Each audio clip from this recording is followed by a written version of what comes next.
Dear students, इस video में हमारे पास में काफी अच्छा प्रॉब्लम अवेलेबल है। तो चलिए हम लोग इस क्वेश्चन को समझ लेते हैं। In a smooth stationary cord of length d, a small block is projected along its length with a velocity v towards front. Coefficient of restitution for each collision is e. The cart rests on a smooth ground and can move freely.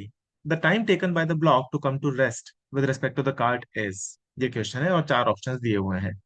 तो पहले आप एक बार अपने level पे इस question को try कर लीजिए, फिर उसके बाद में आप मेरे सॉल्यूशन से लर्न कीजिए। तो मैं होप कर रहा हूँ कि आपने ट्राई कर लिया होगा इस क्वेश्चन को वीडियो को पॉज करके। तो चलिए इसका सॉल्यूशन देखते हैं। तो देखो, हमें पता है कोफिशिएंट ऑफ रेस्टिट्यूशन की क्या डेफिनेशन होती है। Relative velocity of separation divided by relative velocity of approach. इसको हम ऐसा भी लिख सकते हैं, delta V F divided by delta we I. F stands for final, I stands for initial. ठीक है, तो फाइनल कंडीशन और इनिशियल कंडीशन में जो रिलेटिव वेलोसिटी होगी उनका जो रेशो होता है वो ई के बराबर होता है, ये बात हम जानते हैं। ठीक है, अब हमको क्वेश्चन में दिया हुआ है कि ई की वैल्यू जीरो के बराबर नहीं है। ये हमको क्वेश्चन में दिया हुआ है।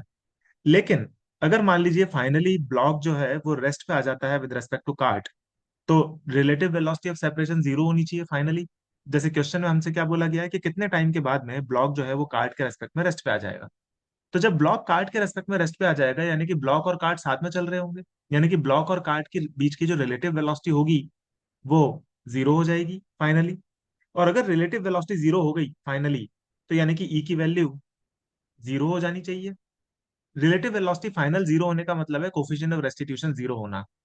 इसको आप ऐसे भी बोल सकते हो कि रिलेटिव वेलोसिटी फाइनली जीरो तभी होगी जब कोफिशिएंट ऑफ रेस्टिट्यूशन जीरो हो। अगर coefficient of restitution non zero हमको क्वेश्चन में दिया हुआ है तो फाइनल रिलेटिव वेलोसिटी कभी जीरो हो ही नहीं सकती। वो definition he coefficient of restitution की इस तरह से है। तो इससे हमें कंक्लूड कर सकते हैं कि अगर रिलेटिव वेलोसिटी फाइनली जीरो होनी है तो तभी हो सकती है जब कोफिशिएंट ऑफ रेस्टिट्यूशन जीरो हो, लेकिन क्वेश्चन में दिया हुआ है कि coefficient of restitution non zero है।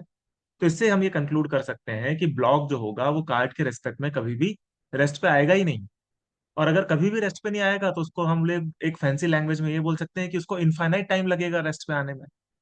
तो इस क्वेश्चन का आंसर हो जाता है इनफाइनाइट टाइम। इसी को मैंने यहाँ पे लिखा हुआ है क्योंकि हमको क्वेश्चन में दिया हुआ है कि E is not equal to zero, so block will never come to rest with respect to the card.